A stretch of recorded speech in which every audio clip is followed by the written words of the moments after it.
शुक्लांबरधरं विष्णुं शशिवर्णं चतुर्भुजं प्रसन्नवदनं ध्यायेत् सर्वविघ्नोपशान्तये। अगजाननपद्मार्कं गजाननभार्निशमनेकदन्तभक्तानाम् एकदन्तमुपास्महे।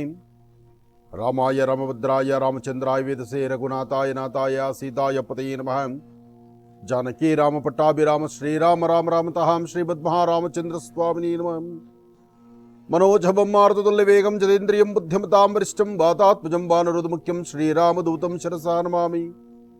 पद्मानने पद्मपत्रे पद्मप्रिये पद्मदलायताक्षे विश्वप्रिये विष्णुमनोनुकूले त्वत्पादपद्मं मयि सन्निधत्स्व। यासा पद्मासरस्ता विपुलकटितटी पद्मपत्रायताक्षीं श्रीं अंबां भगवतीं श्रीं ललितां राजराजेश्वरीं। ಮೇಷರಾಶಿ ಮೇಷಲಗ್ನ. ಮೇಷರಾಶಿ ಮೇಷಲಗ್ನದಲ್ಲಿರ್ತಕ್ಕಂಥವರಿಗೆ ಬುಧವಾರದ ಮಹಾವಿಷ್ಣುವನ್ನ ಪ್ರಾರ್ಥನೆ ಮಾಡ್ತಾ, ನಿಮ್ಮ ಪ್ರಾಂತ್ಯದಲ್ಲಿ ಎಲ್ಲಾದ್ರೂ ಒಂದು ಗರುಡ ಪಕ್ಷಿ ಕಂಡ್ರೆ ಗರುಡನ ಒಂದು ನಮಸ್ಕಾರ ಮಾಡಿ. ಅಕಸ್ಮಾತ್ ನಿಮಗೆ ಹೊರಗಡೆ ಎಲ್ಲೂ ಗರುಡ ಪಕ್ಷಿ ಕಾಣಲಿಲ್ಲ, ವಿಷ್ಣು ವಾಹನನಾಗಿರ್ತಕ್ಕಂತಹ ಗರುಡವನ್ನೇರಿರ್ತಕ್ಕಂತಹ ಮಹಾವಿಷ್ಣುವಿನ ಚಿತ್ರ ನಿಮ್ಮಲ್ಲಿ ಕಂಡು ಬಂದ್ರೆ, ಅಥವಾ ನಿಮ್ಮ ಮೊಬೈಲ್ ಕೈಯಲ್ಲಿದ್ದರೆ ಅದರಲ್ಲೇ ಒಂದು ಗರುಡ ವಾಹನನ ನೋಡಿ ಒಮ್ಮೆ ಗರುಡನ ದರ್ಶನ ಮಾಡಿ ಓಂ ನಮೋ ನಾರಾಯಣ ಎಂಬತಕ್ಕಂತಹ ಮಹಾಮಂತ್ರವನ್ನ 11 ಬಾರಿ ಪಠನೆ ಮಾಡಿ ತದನಂತರ ನಿಮ್ಮ ಕೆಲಸ ಕಾರ್ಯದ ಕಡೆ ಗಮನ ಕೊಡಿ. ಇವತ್ತು ನಿಮಗೆ ಸಂಭವಿಸುವಂತಹ ಕಷ್ಟ ಕಾರ್ಪಣ್ಯಗಳು ಖಂಡಿತ ದೂರ ಆಗುತ್ತೆ. ಯಾಕೆಂದ್ರೆ ಮೇಷರಾಶಿಯವರಲ್ಲಿ ಇವತ್ತು ಬಹಳ ಅತ್ಯುತ್ತಮವಾದಂತಹ ಒಂದು ಅನುಕೂಲವನ್ನು ಸಿದ್ಧಿಪಡಿಸಿಕೊಳ್ಳುವಂತ ಯೋಗ ಫಲ ಇದೆ. ನಿಮ್ ಕಣ್ಣೆದುರುಗ ಕಾಣುತ್ತೆ, ಇವತ್ತು ಕಣ್ಣೆದುರುಗ ಕಾಣುತ್ತೆ, ನಿಮಗೆ ಗೋಚರಿಸುತ್ತೆ, ನಿಮಗೆ ಆಗೋದು ಕೆಲಸ ಆಗ್ತಾ ಇದೆ ಅಂತಕ್ಕಂಥದ್ರ ಮನಸ್ಸಾಗತ್ತೆ. ಆದ್ರೆ ಕರ್ಮ ಫಲ ಅಂತಕ್ಕಂಥದ್ದು ಯಾರನ್ನು ಬಿಡುತ್ತೆ?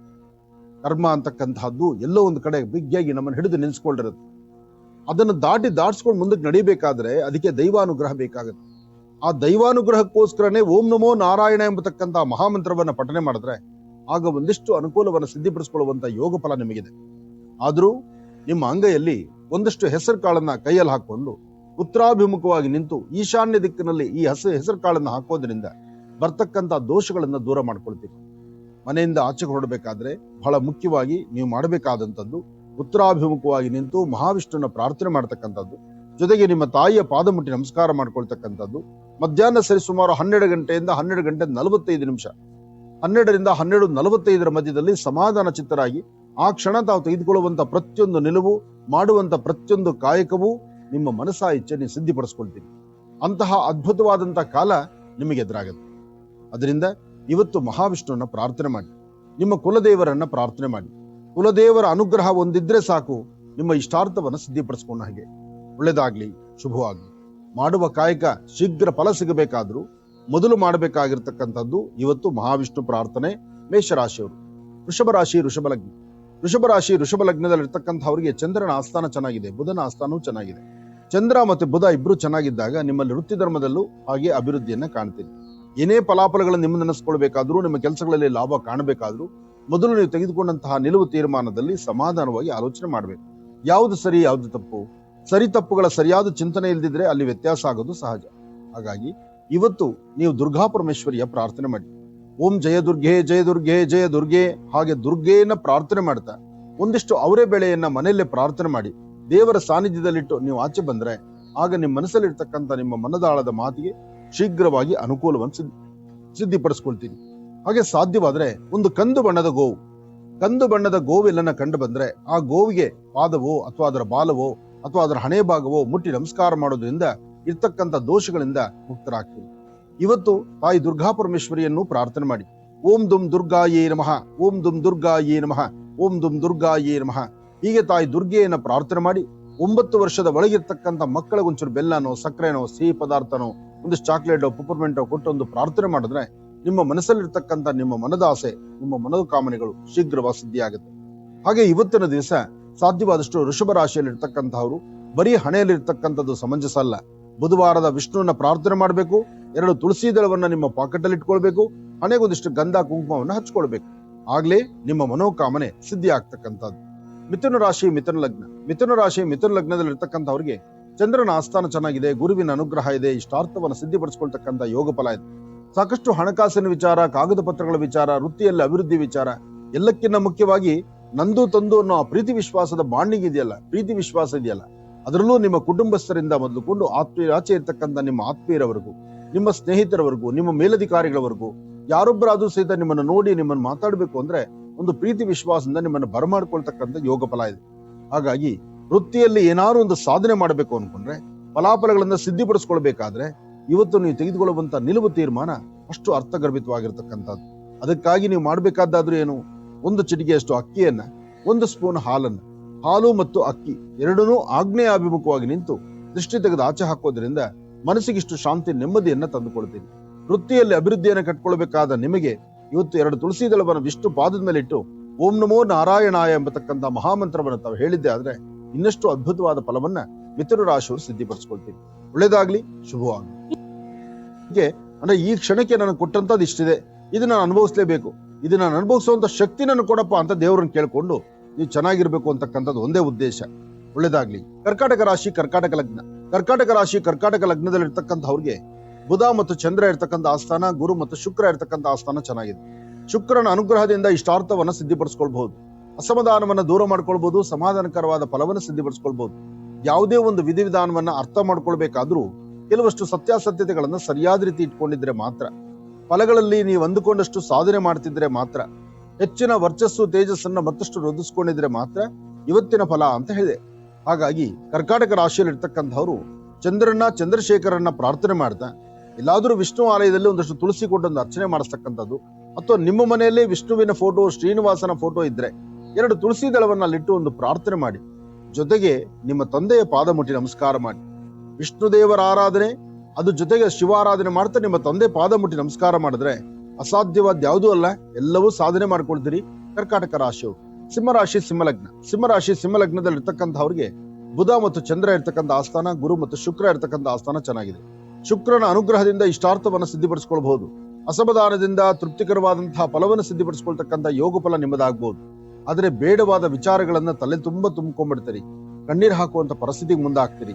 ಯಾರ್ಯಾರೋ ನಿಂದನೆ ಮಾತಾಡ್ತಾರೆ, ಆ ಮಾತನ್ನ ಕೇಳಲಿಕ್ಕೆ ಆಗದಂತ ರೀತಿಯಲ್ಲಿರ್ತೀರಿ. ಸಿಂಹರಾಶಿಯವರು ಪ್ರತಿನಿತ್ಯದ ಕಾಲ ಇವತ್ತಲ್ಲ, ಇವತ್ತು ಸ್ವಲ್ಪ ಎಚ್ಚರಿಕೆನೇ ಬೇಕು. ಹಾಗೆ ಸಾಧ್ಯವಾದ್ರೆ ಇವತ್ತು ನೀವು ಮಾಡುವ ಕಾಯಕವನ್ನ ಒಂದು ದಿವಸದ ಮಟ್ಟಿಗೆ ಮುಂದೂಡೋದು ಸರಿಯೇ. ಯಾಕೆಂದ್ರೆ ನೀವು ಅಂದುಕೊಂಡಿದ್ದೆಲ್ಲಾ ಕೆಲಸ ಆಗಲ್ಲ, ಆದ್ರೆ ಆಗುತ್ತೇನೋ ಅಂತ ಸಮಯ ಸಾಕಷ್ಟು ಹೊತ್ತು ಕೊಟ್ಟು ಅದರ ವೇಸ್ಟ್ ಮಾಡ್ತೀರಿ. ಮತ್ತೆ ವಿದ್ಯಾರ್ಥಿಗಳು ಓದೋದ್ರ ಕಡೆ ಮುಂದಾಗಬೇಕು, ವಿದ್ಯಾರ್ಥಿಗಳ ಆರೋಗ್ಯದ ಕಡೆನೂ ಗಮನ ಕೊಡ್ಬೇಕು. ಮನೆಯಲ್ಲಿ ವಯಸ್ಸಾಗಿರ್ತಕ್ಕಂಥ ಹಿರಿಯರಿದ್ರೆ ನೀವು ಒಂದಿಷ್ಟು ಗೋಧಿ ಮತ್ತು ಬೆಲ್ಲವನ್ನ ಮನೆಯಲ್ಲಿಟ್ಟು ಪೂಜೆ ಮಾಡಿ ಅದನ್ನು ಎಲ್ಲಾದ್ರೂ ಒಂದು ವಿಷ್ಣು ಆಲಯಕ್ಕೆ ಕೊಟ್ಟು ನಮಸ್ಕಾರ ಮಾಡಿ, ಅಥವಾ ಗೋಧಿಯನ್ನ ಪಶು ಪಕ್ಷಿ ಪ್ರಾಣಿಗಳಿಗೆ ಹಾಕ್ಬಿಡಿ. ಈಗ ಮಾಡೋದ್ರಿಂದ ವಯಸ್ಸಾಗಿರ್ತಕ್ಕಂಥ ಹಿರಿಯರ ಆರೋಗ್ಯದಲ್ಲಾಗುವಂತ ವ್ಯತ್ಯಾಸಗಳನ್ನ ಸಿಂಹರಾಶಿಯಲ್ಲಿರ್ತಕ್ಕಂಥವ್ರು ನೀವು ತಪ್ಪಿಸ್ಕೊಳ್ತೀರಿ, ಆರೋಗ್ಯವನ್ನ ಸುಧಾರಣೆ ಮಾಡ್ಕೊಳ್ತೀರಿ. ಹಾಗೆ ಇವತ್ತು ಮಧ್ಯಾಹ್ನ 12 ಗಂಟೆಯಿಂದ 4 ತನಕ, 12ರಿಂದ 4 ಮಧ್ಯದಲ್ಲಿ ನಿಮ್ಮ ಮನಸ್ಸಲ್ಲಿರ್ತಕ್ಕಂಥ ನಿಮ್ಮ ಮನದಾಳದ ಮಾತಿಗೆ ಒಂದು ಸೂಕ್ತವಾದಂತಹ ಒಂದು ವೇದಿಕೆ ಅಥವಾ ಒಂದು ಸ್ಥಾನಮಾನ ಇವತ್ತು ನಿಮಗೆ ಸಿಗುತ್ತೆ. ಒಳ್ಳೇದಾಗ್ಲಿ. ಕನ್ಯಾ ರಾಶಿ, ಕನ್ಯಾ ಲಗ್ನ. ಕನ್ಯಾ ರಾಶಿ, ಕನ್ಯಾ ಲಗ್ನದಲ್ಲಿರ್ತಕ್ಕಂಥ ಹೆಣ್ಣು ಮಕ್ಕಳು ಇವತ್ತು ಕೆಲವಷ್ಟು ವಿದ್ಯವಿಧಾನಗಳನ್ನ, ಕೆಲವಷ್ಟು ವಿಚಾರಗಳನ್ನ ಯಾರೊಬ್ಬರೊಂದಿಗೂ ಹಂಚಿಕೊಳ್ಳೋದು ಬಹಳ ಕಷ್ಟ. ನಿಮ್ಮ ಮನಸ್ಸಲ್ಲಿರ್ತಕ್ಕಂಥ ಮಾತೇ ಬೇರೆ, ನೀವು ನಡ್ಕೊಳ್ಳುವ ರೀತಿಯೇ ಬೇರೆ. ಆದ್ರೆ ಮನಸ್ಸಲ್ಲಿರ್ತಕ್ಕಂತಹ ನಿಮ್ಮ ಮಾತು, ನಿಮ್ಮ ಮನಸ್ಸಲ್ಲಿರ್ತಕ್ಕಂಥ ನಿಮ್ಮ ಆಸೆ ಆಕಾಂಕ್ಷೆಗಳಿಗೆ ತಕ್ಕನಾಗಿ ನೀವು ನಡೆದು ಬಿಟ್ರೆ ಇವತ್ತು ನೀವು ಕಣ್ಣೀರು ಹಾಕ್ಬೇಕಾಗತ್ತೆ. ಜೋಪಾನ. ಕನ್ಯಾ ರಾಶಿಯವರಿಗೆ ಇವತ್ತು ಅಷ್ಟು ಒಳ್ಳೆ ಕಾಲ ಅಲ್ಲ. ಕನ್ಯಾ ರಾಶಿಯವರು ಸರಿಸುಮಾರು ಮಧ್ಯಾಹ್ನ 2 ಗಂಟೆವರೆಗೂ ಇಂಥದ್ದೇ ಸಮಸ್ಯೆಗಳನ್ನ ಕಾಣ್ತೀರಿ. 2 ಗಂಟೆ ನಂತರ ಒಂದಿಷ್ಟು ಬೆಳಕಾಗ್ಬೋದು, ಆದ್ರೂ ಪ್ರಾರಂಭದಲ್ಲಿ ನಿಮಗೆ ಅರಿವಾಗುವುದಿಲ್ಲ. ಸಮಸ್ಯೆ ಇಲ್ಲದಂತ ಬದುಕು ಇವತ್ತು ನಮ್ದು ಅಂತ ಬಹಳ ಸ್ಪೀಡ್ ವೇಗವಾಗಿ ನಡೀತೀರಿ. ವಿದ್ಯಾರ್ಥಿಗಳಿಂದ ಹಿಡಿದು ಉದ್ಯೋಗಕ್ಕೆ ಹೊರಡೋರ ತನಕ, ಅದರಲ್ಲಿ ವಾಹನಗಳನ್ನು ನಡೆಸುವಂತವರು ಬಹಳ ವೇಗವಾಗಿ ಸ್ಪೀಡ್ ನಡೆಸುವಂತ ಮುಂದಕ್ಕೆ ಹೋಗ್ತಿರ್ತೀರಿ. ಸ್ಪೀಡ್ ಇವತ್ತು ಒಳ್ಳೇದಲ್ಲ. ಇವತ್ತು ಕನ್ಯಾ ರಾಶಿಯಲ್ಲಿ ಇರ್ತಕ್ಕಂಥವ್ರು ನೀವ್ ಏನೇ ಕೆಲಸ ಮಾಡ್ಬೇಕಾದ್ರೂ ಸ್ವಲ್ಪ ತಾಳ್ಮೆಯಿಂದ ವರ್ತನೆ ಮಾಡ್ಬೇಕು. ಹಾಗೆ ನಿಮ್ಮ ಮನಸ್ಸಲ್ಲಿರ್ತಕ್ಕಂಥ ನಿಮ್ಮ ಆಸೆ ಆಕಾಂಕ್ಷೆಗಳನ್ನ ಸಿದ್ಧಿಪಡಿಸ್ಕೊಳ್ಬೇಕಾದ್ರೆ, ತೃಪ್ತಿಕರವಾದಂತಹ ಬದುಕು ಕಟ್ಕೊಳ್ಬೇಕಾದ್ರೆ ಒಳ್ಳೆ ಯೋಗ ಮತ್ತು ಯೋಗ ಫಲ ನಿಮ್ಮದಾಗ್ಬೇಕು. ಅದಕ್ಕಾಗಿ ಮಹಾಕಾಳಿ, ಮಹಾಲಕ್ಷ್ಮಿ, ಮಹಾ ಸರಸ್ವತಿ ಆತ್ಮಿಕ ಶಕ್ತಿ ದೇವತೆಯನ್ನ ತಾವು ಪ್ರಾರ್ಥನೆ ಮಾಡಿದ್ರೆ ನಿಮ್ಮ ಇಷ್ಟಾರ್ಥವನ್ನ ಸಿದ್ಧಿಪಡಿಸ್ಕೊಳ್ಬಹುದು. ಇವತ್ತು ಸಾಧ್ಯವಾದಷ್ಟು ನೀವು ಮಾಡಬೇಕಾದ್ದು ಅಪ್ಪಟ ಶ್ರೀಗಂಧ ಚಕ್ಕೆಯಿಂದ ಗಂಧವನ್ನು ತೆಗೆದು ಆ ಗಂಧವನ್ನು ವಿಷ್ಣು ಪಾದಕ್ಕೆ ಸ್ವಲ್ಪ ಗಂಧ ಹಚ್ಚಿ, ಉಳಿದಂತ ಗಂಧವನ್ನು ನೀವು ಒಂಚೂರು ಹಣೆಗೆ ಹಚ್ಕೊಳ್ಳೋದ್ರಿಂದ ಸ್ವಲ್ಪ ಮಟ್ಟಿಗೆ ಶಾಂತಿ ನೆಮ್ಮದಿಯನ್ನ ನಿಮ್ಮದಾಗಿಸ್ಕೊಳ್ತೀನಿ. ಒಳ್ಳೇದಾಗ್ಲಿ, ಶುಭವಾಗ್ಲಿ. ತುಲಾರಾಶಿ, ತುಲಾಲಗ್ನ. ತುಲಾರಾಶಿ, ತುಲಾಲಗ್ನದಲ್ಲಿರ್ತಕ್ಕಂಥವ್ರಿಗೆ ಬುಧ ಮತ್ತು ಚಂದ್ರ ಇರ್ತಕ್ಕಂಥ ಆಸ್ಥಾನ, ಶುಕ್ರ ಮತ್ತೆ ಗುರು ಇರ್ತಕ್ಕಂಥ ಆಸ್ಥಾನ ಚೆನ್ನಾಗಿದೆ. ಗುರುವಿನ ಅನುಗ್ರಹದಿಂದ ಇಷ್ಟಾರ್ಥವನ್ನು ಸಿದ್ಧಿಪಡಿಸ್ಕೊಳ್ಬಹುದು, ಅಸಮಾಧಾನವನ್ನು ದೂರ ಮಾಡ್ಕೊಳ್ಬಹುದು, ಸಮಾಧಾನಕರವಾದ ಫಲವನ್ನು ಸಿದ್ಧಿಪಡಿಸ್ಕೊಳ್ಬಹುದು. ಇವತ್ತು ತುಲಾರಾಶಿಯಲ್ಲಿರ್ತಕ್ಕಂಥವ್ರು ತಾವು ತೆಗೆದುಕೊಳ್ಳುವಂತ ಪ್ರತಿಯೊಂದು ನಿರ್ಣಯದಲ್ಲೂ ಲಾಭ ಎಂಬತಕ್ಕಂಥದ್ದು ಅಧಿಕವಾಗಿದೆ. ಆದ್ರೆ ಯಾವುದು ಕಣ್ಣು ಕಾಣಿಸ್ತಕ್ಕಂಥದ್ದಲ್ಲ, ನಿಮಗೆ ಗೋಚರಿಸ್ತಕ್ಕಂಥದ್ದಲ್ಲ. ಆದ್ರೆ ನೀವು ಮಾಡುವ ಕಾಯಕ ನಿಮ್ಮ ಆತ್ಮಕ್ಕೆ ತೃಪ್ತಿ ಆದ್ರೆ ಸಾಕು, ಇನ್ನೊಬ್ಬರನ್ನ ತೃಪ್ತಿ ಪಡಿಸ್ಬೇಕಾದಿಲ್ಲ. ನಿಮ್ಮ ಆತ್ಮಕ್ಕೆ ನೀವು ಮಾಡುವ ಕಾಯಕ ಸರಿ ಅಂದ್ರೆ ಅದರಿಂದ ಬರುವಂತ ಲಾಭ ಖಂಡಿತ ನಿಮ್ಮ ಅಕೌಂಟ್ ಅಲ್ಲಿ ಇರುತ್ತೆ. ಆದ್ರೆ ಇವತ್ತು ವಿದ್ಯಾರ್ಥಿಗಳು ಓದೋದ್ರ ಕಡೆ ಹೆಚ್ಚು ಗಮನ ಕೊಡ್ಬೇಕು. ಹಾಗೆ ತುಲಾರಾಶಿಯಲ್ಲಿರ್ತಕ್ಕಂಥ ಹೆಣ್ಣು ಮಕ್ಕಳು ಸ್ವಲ್ಪ ದುಡುಕಿ ತೀರ್ಮಾನ ತಂದ್ಕೊಳ್ತೀರಿ, ನಿಷ್ಠೂರದ ಮಾತಾಡ್ತೀರಿ, ನಿಮ್ಮ ಕಣ್ಗಳಲ್ಲಿ ಕೋಪದ ಒಂದು ದಗೆ ತೋರಿಸ್ತೀರಿ. ಎಲ್ಲಕ್ಕಿಂತ ಮುಖ್ಯವಾಗಿ ಯಾರು ಏನ್ ಅಂದುಕೊಳ್ತಾರೋ ಬಿಡ್ತಾರೋ ಅಂತಕ್ಕಂಥದ್ರ ಅರಿವಿಲ್ದಂತ ರೀತಿ ನಡೀತೀರಿ. ತುಲಾರಾಶಿಯಲ್ಲಿರ್ತಕ್ಕಂಥ ಹೆಣ್ಣು ಮಕ್ಕಳು ಬಹಳ ಜೋಪಾನ. ಯಾಕೆಂದ್ರೆ ಯಾವತ್ತೂ ಹೆಣ್ಣು ಶಾಂತಮೂರ್ತಿ ಆಗಿರ್ಬೇಕು. ಹೆಣ್ಣು ಕೋಪಕ್ಕೆ ಗುರಿ ಆಗ್ಬಾರ್ದು. ಹೆಣ್ಣಿನ ಮುಖ ಮತ್ತು ಮುಖಲಕ್ಷಣ ಮತ್ತು ಆಕೆಯ ನಡೆ ಇದೆಯಲ್ಲ, ಯಾವತ್ತೂ ಕೋಪದಲ್ಲಿದ್ರೆ ಅದು ಸಾಧ್ಯವೇ ಇಲ್ಲ. ಹೆಣ್ಣು ಆ ಕ್ಷಣದಲ್ಲಿ ತೆಗೆದುಕೊಳ್ಳುವಂತ ತಾಳ್ಮೆ, ಸಮಾಧಾನ, ನಗುಮುಖ ಇದ್ರೆ ಬೆಟ್ಟನ್ನ ಸಹಿತ ಕರಗಿಸಬಹುದು ಅಥವಾ ಸಮಸ್ಯೆಯನ್ನು ದೂರ ಮಾಡ್ಕೊಳ್ಬಹುದು. ಆದರೆ ಇವತ್ತು ತುಲಾರಾಶಿಯಲ್ಲಿರ್ತಕ್ಕಂಥ ಹೆಣ್ಣು ಮಕ್ಕಳು ಸ್ವಲ್ಪ ಇಂತಹ ಆಕ್ರೋಶಕ್ಕೆ ಒಳಗಾಗಿ ಇಲ್ಲದ ಸಮಸ್ಯೆಯನ್ನು ಹೆದರಿಸಬೇಕಾದ ಪರಿಸ್ಥಿತಿ ಆಗತ್ತೆ. ಆದ್ರೆ ಇದಕ್ಕೊಂದು ಸಣ್ಣ ಪರಿಹಾರ ಇದೆ. ನೀವು ಮಾಡಬೇಕಾದ್ದೇನಪ್ಪಾ ಅಂದ್ರೆ, ಮೊದಲು ಬೆಳಗ್ಗೆ ಎದ್ದು ನಿಮ್ಮ ಮನೆ ದೇವರ ಮುಂದೆ ದೀಪ ಹಚ್ಚಿ ನಮಸ್ಕಾರ ಮಾಡಿ, ಮನೆಯಿಂದ ಹೊರಗಡೆ ಇರ್ತಕ್ಕಂಥ ತುಳಸಿ ಗಿಡಕ್ಕೆ ಒಂದು 3 ಪ್ರದಕ್ಷಿಣೆ ಮಾಡಿ, ಒಂದು ದ್ರೋಣೆ ತುಳಸಿ ತೀರ್ಥವನ್ನ ತೆಗೆದುಕೊಳ್ಳಿ. ಮಧ್ಯಾಹ್ನ 12ರಿಂದ 3 ಗಂಟೆ ಒಳಗಾಗಿ, 12ರಿಂದ 3 ಗಂಟೆ ಈ ಸಮಯದಲ್ಲಿ 1 ಚಿಟಿಕೆ ಹೆಸರು ಕಾಳು, 1 ಚಿಟಿಕೆ ಅಕ್ಕಿ, 1 ಚಿಟಿಕೆ ತೊಗರಿ ಬೇಳೆ, 1 ಚಿಟಿಕೆಯಷ್ಟು ಅವರೆ ಬೇಳೆ, ಈ 4 ಧಾನ್ಯವನ್ನ ಮನೆ ಮುಂದೆ ಹಸಿರು ಗಿಡಗಳ ಮೇಲೆ ಚೆಲ್ಲಿ. ಹೀಗೆ ಮಾಡೋದ್ರಿಂದ ಹೆಣ್ಣು ಮಕ್ಕಳಿಗೆ ತುಂಬಾ ಅನುಕೂಲ ಆಗುತ್ತೆ. ಹಾಗೆ ತುಲಾರಾಶಿಯಲ್ಲಿರ್ತಕ್ಕಂಥವ್ರಿಗೆ ನಿಮ್ಮ ಕರಹಸ್ತದಿಂದ 1 ಲೋಟ ಹಾಲನ್ನ ಮಕ್ಕಳಿಗೋ ಹಿರಿಯರಿಗೋ ಕೊಟ್ಟು ನಮಸ್ಕಾರ ಮಾಡೋದ್ರಿಂದ ಬರುವ ಗಂಡಾಂತರವನ್ನು ದೂರ ಮಾಡ್ಕೊಳ್ತೀರಿ. ಒಳ್ಳೇದಾಗ್ಲಿ, ಶುಭವಾಗ್ಲಿ. ವೃಶ್ಚಿಕ ರಾಶಿ, ವೃಶ್ಚಿಕ ಲಗ್ನ. ವೃಶ್ಚಿಕ ರಾಶಿ, ವೃಶ್ಚಿಕ ಲಗ್ನದಲ್ಲಿರ್ತಕ್ಕಂಥವ್ರಿಗೆ ಚಂದ್ರನ ಆಸ್ಥಾನ ಚೆನ್ನಾಗಿದ್ದು, ಗುರುವಿನ ಅನುಗ್ರಹ ಇದ್ದು, ಇಷ್ಟಾರ್ಥವನ್ನ ಸಿದ್ಧಿಪಡಿಸ್ಕೊಳ್ತಕ್ಕಂಥ ಯೋಗ ಫಲ ಇದೆ. ಇವತ್ತು ಕೆಲವಷ್ಟು ಸತ್ಯಾಸತ್ಯತೆಗಳನ್ನ ಸರಿಯಾಗಿ ಅರ್ಥ ಮಾಡಿಕೊಂಡ್ರೆ ಫಲಾಫಲಗಳನ್ನ ಖಂಡಿತ ಸಿದ್ಧಿಪಡಿಸ್ಕೊಳ್ಬಹುದು. ಹಾಗೆ ನೀವು ಮಾಡುವ ಕೆಲಸದಲ್ಲಿ ಒಂದು ಬದಲಾವಣೆ ತಂದುಕೊಳ್ಬೇಕು. ವ್ಯಾಪಾರದಲ್ಲಾಗ್ಲಿ, ವ್ಯವಹಾರಗಳಲ್ಲಾಗ್ಲಿ, ಕೆಲಸ ಕಾರ್ಯಗಳಲ್ಲಾಗ್ಲಿ ನೀವೇನ್ ಅಂದುಕೊಂಡಿದ್ದೀರೋ ಅಂದುಕೊಳ್ಳೋದಕ್ಕಿಂತ ಹೆಚ್ಚಿನಾಗಿ ಲಾಭವನ್ನು ಗಳಿಸ್ತೀರಿ. ಆದ್ರೆ ಯಾವುದು ಕಣ್ಣಕ್ಕೆ ಕಾಣ್ತಕ್ಕಂಥದ್ದಲ್ಲ. ಹಾಗಂತ ನೀವು ಕೈಕಟ್ಟಿ ಕೂರ್ಬೇಕಾದ್ದಿಲ್ಲ. ನಿಮ್ಮ ಶ್ರಮ ವಹಿಸಿ ನಿಮ್ಮ ಶ್ರಮಕ್ಕೆ ತಕ್ಕ ಫಲ ಸಿಗುವಂತ ಈ ಶುಭ ದಿನ ಮಹಾವಿಷ್ಣುವನ್ನ ಪ್ರಾರ್ಥನೆ ಮಾಡಿ ಓಂ ನಮೋ ನಾರಾಯಣ ಎಂಬತಕ್ಕಂತಹ ಆ ನಾರಾಯಣನ ಮಹಾಮಂತ್ರವನ್ನು ಹೇಳಿಕೊಂಡು 2 ತುಳಸಿ ದಳವನ್ನಿಟ್ಟು ನಮಸ್ಕಾರ ಮಾಡಿ. ಸಾಧ್ಯವಾದ್ರೆ ಹೆಸರು ಬೇಳೆ ಮತ್ತು ಬೆಲ್ಲನ್ನ ದೇವರ ಹತ್ರ ಇಟ್ಟು ನಮಸ್ಕಾರ ಮಾಡಿಕೊಂಡು ವಿಷ್ಣು ಆಲಯಕ್ಕೆ ಕೊಡಿ.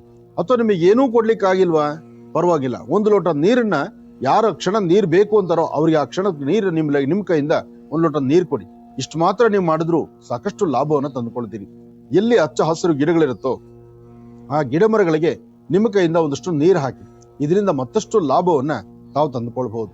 ಒಳ್ಳೇದಾಗ್ಲಿ, ಶುಭವಾಗ್ಲಿ. ಇನ್ನ ಧನುರಾಶಿ, ಧನುರಾಶಿ, ಧನುಲಗ್ನ. ಧನುರಾಶಿ, ಧನುಲಗ್ನದಲ್ಲಿರ್ತಕ್ಕಂಥವ್ರಿಗೆ ಚಂದ್ರನ ಆಸ್ಥಾನ ಚೆನ್ನಾಗಿದ್ದು, ಗುರುವಿನ ಅನುಗ್ರಹ ಇದ್ದು, ಇಷ್ಟಾರ್ಥವನ್ನ ಸಿದ್ಧಿಪಡಿಸ್ಕೊಳ್ತಕ್ಕಂಥ ಯೋಗ ಫಲ ಇದೆ. ಇವತ್ತು ಯಾವ್ದು ಕೆಲಸ ಆಗ್ಲಿ, ಏನೇ ಕೆಲಸ ಮಾಡಬೇಕಾದ್ರೂ, ಯಾವುದ್ರ ಬಗ್ಗೆ ಚಿಂತನೆ ಮಾಡಬೇಕಾದ್ರೂ ಸರಿಯಾದ ಸನ್ಮಾರ್ಗದಲ್ಲಿ ನಡಿಬೇಕು. ವ್ಯಾಪಾರ ವ್ಯವಹಾರಗಳು ಮಾಡುವಾಗ ತೃಪ್ತಿಕರವಾದಂತ ಬದುಕನ್ನು ಕಟ್ಕೊಳ್ಬೇಕು. ಯೋಗಗಳನ್ನ ಸಿದ್ಧಿಪಡಿಸ್ಕೊಳ್ಬೇಕಾದ್ರೆ ಸರಿಯಾದ ಸನ್ಮಾರ್ಗದಲ್ಲಿರ್ಬೇಕು. ಹಾಗೆ ಇವತ್ತು ಸಾಧ್ಯವಾದಷ್ಟು ಲಕ್ಷ್ಮೀನಾರಾಯಣನ ಪ್ರಾರ್ಥನೆ ಮಾಡಬೇಕು. ಮಹಾಲಕ್ಷ್ಮೀ ಚ ವಿದ್ಮಹೇ ವಿಷ್ಣು ಪತ್ನೈ ಚ ಧೀಮಹಿ ತನ್ನೋ ಲಕ್ಷ್ಮೀ ಪ್ರಚೋದಯಾತ್. ಮಹಾಲಕ್ಷ್ಮಿಯನ್ನ ಪ್ರಾರ್ಥನೆ ಮಾಡಿ, ಬುಧವಾರದ ವಿಷ್ಣು ದೇವರನ್ನ ಪ್ರಾರ್ಥನೆ ಮಾಡಿ, ಹಚ್ಚ ಹಸಿರಿರ್ತಕ್ಕಂಥ ಒಂದು ಬಟ್ಟೆ, ಅಂಗೈಯಗಲ ಬಟ್ಟೆ ತೆಗೆದುಕೊಂಡು ಅದರಲ್ಲಿ ಒಂದಿಷ್ಟು ಹೆಸರು ಕಾಳು ಹಾಕಿ ಒಂದಷ್ಟು ಬೆಲ್ಲನ್ನಿಟ್ಟು ಮನೆಯಲ್ಲಿ ದೇವರ ಹತ್ರ ಇಟ್ಟು ಒಂದು ಪ್ರಾರ್ಥನೆ ಮಾಡಿಕೊಂಡು ತದನಂತರ ನಿಮ್ಮ ವ್ಯವಹಾರಕ್ಕೆ, ನಿಮ್ಮ ಕೆಲಸ ಕಾರ್ಯದ ಕಡೆ ಗಮನ ಕೊಡಿ. ಇದರಿಂದ ಹೆಚ್ಚು ಲಾಭವನ್ನು ತಂದುಕೊಳ್ತೀರಿ. ಮಧ್ಯಾಹ್ನ 2 ಗಂಟೆಯಿಂದ 2 ಗಂಟೆ 45 ನಿಮಿಷ, 2ರಿಂದ 2:45 ಮಧ್ಯದಲ್ಲಿ ಮಾತ್ರ ತುಂಬಾ ಜಾಗೃತರಾಗಿರಿ, ಎಚ್ಚರಿಕೆಯಿಂದಿರಿ.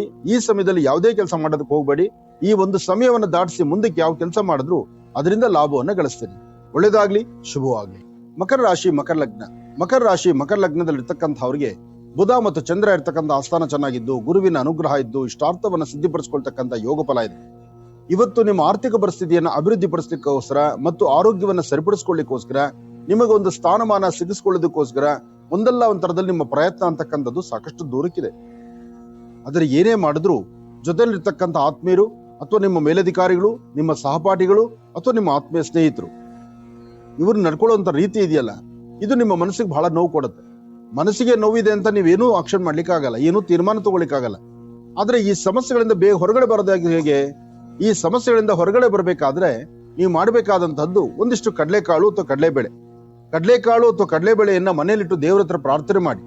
ಹಾಗೆ ಹತ್ತಿರದಲ್ಲಿ ಮಧ್ಯಾಹ್ನ 12ರಿಂದ 2 ಗಂಟೆ ಒಳಗಾಗಿ ಎಲ್ಲಾದ್ರೂ ಒಂದು ವಿಷ್ಣು ಆಲಯ ಕಂಡ್ರೆ ಆ ವಿಷ್ಣು ಆಲಯದ ಮುಂಭಾಗದಲ್ಲಿರ್ತಕ್ಕಂಥ ಧ್ವಜಸ್ತಂಭದ ಹತ್ರ ಹೋಗಿ ನಿಂತು ಅಲ್ಲಿ ಮಹಾವಿಷ್ಣುವನ್ನ ಪ್ರಾರ್ಥನೆ ಮಾಡ್ಕೊಳ್ತಕ್ಕಂಥದ್ದು. ಅಥವಾ ಆ ಕ್ಷಣದಲ್ಲಿ ಒಂದು ಧ್ವಜಸ್ತಂಭವನ್ನ ಮನಸ್ಸಲ್ಲಿ ಪ್ರಾರ್ಥನೆ ಮಾಡಿ ನಿಮ್ಮ ಕಣ್ಣು ಮುಚ್ಚಿದ್ರೆ ನಿಮ್ಮ ಕಣ್ಣೆದುರುಗಡೆ ಧ್ವಜಸ್ತಂಭ ಕಾಣಬೇಕು. ಆ ಧ್ವಜಸ್ತಂಭವನ್ನ ಮನಸ್ಸಲ್ಲಿ ತಂದುಕೊಂಡು ನಾನು ಪ್ರಾರ್ಥನೆ ಮಾಡ್ತಿದ್ದೀನಿ ಅಂತ ಹೇಳಿ ಓಂ ನಮೋ ನಾರಾಯಣ ಎಂಬತಕ್ಕಂಥ ನಾರಾಯಣನ ಮಹಾಮಂತ್ರವನ್ನು ಹೇಳ್ಕೊಂಡ್ರೆ ಖಂಡಿತ ಹೆಚ್ಚಿನ ಫಲವನ್ನ ಇವತ್ತು ಮಕರ ರಾಶಿಯವರು ಸಿದ್ಧಿಪಡಿಸ್ಕೊಳ್ತೀನಿ. ಕುಂಭರಾಶಿ, ಕುಂಭಲಗ್ನ. ಕುಂಭರಾಶಿ, ಕುಂಭಲಗ್ನದಲ್ಲಿ ಇರ್ತಕ್ಕಂಥವ್ರಿಗೆ ಬುಧ ಇರ್ತಕ್ಕಂಥ ಆಸ್ಥಾನ, ಚಂದ್ರ ಇರ್ತಕ್ಕಂಥ ಆಸ್ಥಾನ ಚೆನ್ನಾಗಿದೆ. ಬುಧ ಮತ್ತು ಚಂದ್ರನ ಆಸ್ಥಾನ ಚೆನ್ನಾಗಿದೆ ಅಂದಾಗ ಅಸಾಧ್ಯವಾದನ್ನ ಸಾಧನೆ ಮಾಡ್ಕೊಳ್ಬಹುದು, ಫಲಾಫಲಗಳನ್ನ ಸಿದ್ಧಿಪಡಿಸ್ಕೊಳ್ಬಹುದು. ಕಲ್ಯಾಣಾದ್ಭುತ ಗಾತ್ರ ಕಾಮಿಧಾರ್ಥ ಪ್ರದಾಯಿನಿ ಶ್ರೀಮದ್ ವೆಂಕಟನಾಥಾಯಾಮ್ ಶ್ರೀನಿವಾಸಾಯ ಮಂಗಳಂ. ಗೋವಿಂದ ಗೋವಿಂದ. ಆ ಗೋವಿಂದನ ನಾಮಸ್ಮರಣೆ ಮಾಡ್ತಾ ಗೋವಿಂದನ ಹೆಸರು ಹೇಳಿಕೊಂಡು ಒಂದು 4 ಜನ ಮಕ್ಕಳಿಗೋ, ವಯಸ್ಸಾಗಿರ್ತಕ್ಕಂತಹ ವೃದ್ಧರಿಗೋ ಅಥವಾ ತುಂಬಾ ನಿರ್ಗತಿಕರಿಗೋ ಏನಾರು ಒಂದಿಷ್ಟು ತಿನ್ಲಿಕ್ಕೆ ಒಂಚೂರು ಪದಾರ್ಥವನ್ನ ಕೊಡಿ. ನೀವು ಕೊಡುವಂತ ಆಹಾರ ಅವರಿಗೆ ಒಂದು ಆನಂದ ತರಬೇಕು, ಅವ್ರ ಕಷ್ಟ ದೂರ ಆಗ್ಬೇಕು, ಅವರ ಆ ಕ್ಷಣದ ಹಸಿವು ನೀಗಿಸುವಂತ ಕೆಲಸ ಮಾಡಬೇಕು. ಇದನ್ನು ಮಾಡೋಕೆ ಮುಂದಾದ್ರೆ ಕುಂಭರಾಶಿಯವರು ಖಂಡಿತ ಒಳಿತನ್ನ ಕಾಣ್ತೀರಿ. ಕುಂಭರಾಶಿ ಕುಂಭಲಗ್ನದಲ್ಲಿ ಇರ್ತಕ್ಕಂಥವ್ರಿಗೆ ಚಂದ್ರ ಮತ್ತೆ ಗುರು ಇರ್ತಕ್ಕಂಥ ಆಸ್ಥಾನ ಚೆನ್ನಾಗಿದ್ದು ಬುಧಾನುಗ್ರಹದಿಂದ ಇಷ್ಟಾರ್ಥವನ್ನು ಸಿದ್ಧಿಪಡಿಸ್ಕೊಳ್ಬಹುದು. ಅಸಮಾಧಾನವನ್ನು ದೂರ ಮಾಡಿಕೊಂಡು ಸಮಾಧಾನಕರವಾದ ಫಲವನ್ನು ಸಿದ್ಧಿಪಡಿಸ್ಕೊಳ್ಬಹುದು. ಇವತ್ತು ನಿಮ್ಮ ಆರ್ಥಿಕ ಪರಿಸ್ಥಿತಿಯನ್ನು ಅಭಿವೃದ್ಧಿ ಪಡಿಸ್ಕೊಳ್ಬಹುದು. 2 ವಿಳೆದೆಲೆ ಅಡಿಕೆ ಅದರ ದೇವರ ಹತ್ರ ಇಟ್ಟು ಸಾಧ್ಯವಾದರೆ ಹನುಮನ ಮಂತ್ರವನ್ನ ಪಠನೆ ಮಾಡಿ. ಶ್ರೀರಾಮ ಜಯ ರಾಮ ಜಯ ಜಯ ರಾಮ, ಆ ರಾಮನಾಮವನ್ನು ಪಠನೆ ಮಾಡಿದ್ರೆ ಹನುಮ ತೃಪ್ತನಾಗ್ತಾನೆ. ಕುಂಭರಾಶಿಯವರ ಕೆಲಸದಲ್ಲಿ ಯಶಸ್ಸನ್ನ ಕಾಣಿಸ್ತಾನೆ. ಒಳ್ಳೇದಾಗ್ಲಿ, ಶುಭವಾಗ್ಲಿ. ಮೀನರಾಶಿ ಮೀನಲಗ್ನ. ಮೀನರಾಶಿ ಮೀನಲಗ್ನದಲ್ಲಿರ್ತಕ್ಕಂಥವ್ರಿಗೆ ಚಂದ್ರನ ಆಸ್ಥಾನ ಚೆನ್ನಾಗಿದ್ದು ಗುರುವಿನ ಅನುಗ್ರಹ ಇರೋದ್ರಿಂದ ಇಷ್ಟಾರ್ಥವನ್ನ ಸಿದ್ಧಿಪಡಿಸ್ಕೊಳ್ಬಹುದು. ಅಸಮಾಧಾನವನ್ನು ದೂರ ಮಾಡಿಕೊಳ್ಬೇಕು, ಸಮಾಧಾನಕರವಾದ ಫಲವನ್ನು ಸಿದ್ಧಿಪಡಿಸ್ಕೊಳ್ಬೇಕು. ಇವತ್ತು ನಿಮ್ಮ ಕೆಲಸಗಳಲ್ಲಿ ಒಂದಿಷ್ಟು ಲಾಭವನ್ನು ಗಳಿಸಬೇಕು. ಹಾಗೆ ತೃಪ್ತಿಕರವಾದಂತಹ ಬದುಕು ಕಟ್ಕೊಳ್ಬೇಕಾದ ನಿಮಗೆ ಆಗ್ತಿರ್ತಕ್ಕಂಥ ಅಸಮಾಧಾನದ ಸನ್ನಿವೇಶಗಳನ್ನ ದೂರ ಮಾಡ್ಕೊಳ್ಳಿಕ್ಕೋಸ್ಕರ ಒಂದು ತಾಮ್ರದ ತಂಬಿಗೆನಲ್ಲಿ ಅರ್ಧ ನೀರು ಹಾಕಿ ಅದರಲ್ಲಿ ಒಂದ್ ಸ್ವಲ್ಪ ಸುಣ್ಣ ಹಾಕಿ ಒಂಚೂರು ಅರಿಶಿನ ಹಾಕಿ, ಅರಿಶಿನ ಸುಣ್ಣ ಸೇರಿದ್ರೆ ಅದು ಕೆಂಪಾಗುತ್ತೆ. ಅಂತಹ ಕೆಂಪು ನೀರಿನಿಂದ ದೃಷ್ಟಿ ತೆಗೆದು ಆಚೆ ಹಾಕಿ 1-2 ತುಳಸಿ ದಳವನ್ನ ವಿಷ್ಣು ಪಾದದ ಮೇಲೆ ಇಟ್ಟು 1 ತುಳಸಿ ತೀರ್ಥವನ್ನ ತೆಗೆದುಕೊಂಡ್ರು ಹೆಚ್ಚಿನ ಫಲಾಫಲಗಳನ್ನ ಖಂಡಿತ ಸಿದ್ಧಿಪಡಿಸ್ಕೊಳ್ತೀರಿ. ಆದ್ರೂ ನಿಮ್ಮ ಮನದಾಳದ ಮಾತಿಗೆ ಅಂದ್ರೆ ಒಳಗಡೆ ಒಂದು ಸಂಕಲ್ಪ ಮಾಡಿರ್ತಿರಲ್ಲ, ಆ ನಿಮ್ಮ ದೃಢ ಸಂಕಲ್ಪ ಕಾರ್ಯಸಿದ್ಧಿ ಆಗಬೇಕಾದ್ರೆ ವಿಷ್ಣು ದೇವರ ಪ್ರಾರ್ಥನೆ ಮಾಡತಕ್ಕಂಥದ್ದು, ಮನೆಯಲ್ಲಿರ್ತಕ್ಕಂಥ ಹಿರಿಯರ ಮಾತಿನಂತೆ ನಡ್ಕೊಳ್ತಕ್ಕಂಥದ್ದು, ಸರಿಸುಮಾರು 4ರಿಂದ 6:20 ತನಕ ಜಾಗೃತರಾಗಿರ್ತಕ್ಕಂಥದ್ದು. 4ರಿಂದ 6 ಗಂಟೆ 20 ನಿಮಿಷ ಈ ಸಮಯದಲ್ಲಿ ತಾವು ತೆಗೆದುಕೊಳ್ಳುವಂತಹ ನಿಲುವು ತೀರ್ಮಾನ ಇದೆಯಲ್ಲ, ಇಲ್ಲಿ ವ್ಯತ್ಯಾಸ ಆಗತ್ತೆ. ಅಸಮಾಧಾನ ಇದೆ, ಭಯ ಇದೆ, ಎಚ್ಚರಿಕೆ ನಿಮಗೆ ಬೇಕಾಗಿದೆ. ಅದಕ್ಕಾಗಿ ಮನೆಯಲ್ಲಿರ್ತಕ್ಕಂತಹ ನಿಮ್ಮ ಮಾತೃಮೂರ್ತಿ, ನಿಮ್ಮ ತಾಯಿಯೊಂದಿಗೆ ಇವತ್ತು ನೀವು ಮಾಡುವಂತ ಯಾವುದೇ ಕೆಲಸ ಕಾರ್ಯ ಆದ್ರೂ ಅಮ್ಮನೊಟ್ಟಿಗೆ ಈ ವಿಚಾರವನ್ನ ಹಂಚ್ಕೊಳ್ಳಿ. ಅಥವಾ ಯಾರಾದ್ರೂ ಹಿರಿಯ ತಾಯಂದ್ರ ಹತ್ರ ಇವತ್ತು ನೀವು ಮಾಡುವಂತ ಕೆಲಸ ಕಾರ್ಯಗಳ ಬಗ್ಗೆ ಒಮ್ಮೆ ಚರ್ಚೆ ಮಾಡಿ. ತಪ್ಪೇನೂ ಇಲ್ಲ, ಚರ್ಚೆ ಮಾಡಿ ಅವ್ರು ಕೊಡುವಂತ ಮಾರ್ಗದರ್ಶನದಂತೆ ನಡೀರಿ. ಹೆಚ್ಚಿನ ಫಲವನ್ನ ಖಂಡಿತ ಸಿದ್ಧಿಪಡಿಸ್ಕೊಳ್ತೀರಿ. ಒಳ್ಳೆದಾಗ್ಲಿ, ಶುಭವಾಗ್ಲಿ.